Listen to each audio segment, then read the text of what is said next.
পঞ্চগড়ে টিসিবির পণ্য smart family কার্ডের মাধ্যমে বিক্রয়ের কার্যক্রম উদ্বোধন। আজ রোববার সকাল দুপুরে পঞ্চগড় সদর উপজেলার ১ নম্বর অমরখানা ইউনিয়ন পরিষদ চত্বরে আনুষ্ঠানিকভাবে স্মার্ট ফ্যামিলি কার্ডের উদ্বোধন করেন পঞ্চগড় সদর উপজেলা নির্বাহী অফিসার মোহাম্মদ জাকির হোসেন। ৫৪০ টাকা প্যাকেজ মূল্যে ২ কেজি ডাল, ২ কেজি তেল, ৫ কেজি চাউল ও ১ কেজি চিনি প্রতিটি কার্ডধারীদের হাতে তুলে দেন নির্বাহী অফিসার মোহাম্মদ জাকির হোসেন।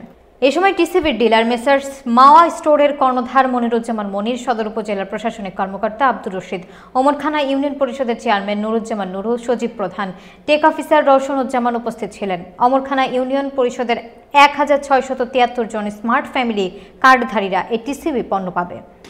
স্মার্ট কার্ডের মাধ্যমে আজ থেকে ওমরখানা ইউনিয়নে শুরু হয়েছে পঞ্চগড় সদর উপজেলা, এবং এটা বিষয়টা মনিটরিং করার জন্য আজকে উপজেলা নির্বাহী অফিসার হিসাবে আমি এখানে এসেছি। তো এখন পর্যন্ত আমাদের যে স্মার্ট কার্ডের মাধ্যমে যে পণ্য বিতরণ, এই কার্যক্রমটি সুষ্ঠু এবং সুন্দরভাবে সম্পূর্ণ হচ্ছে।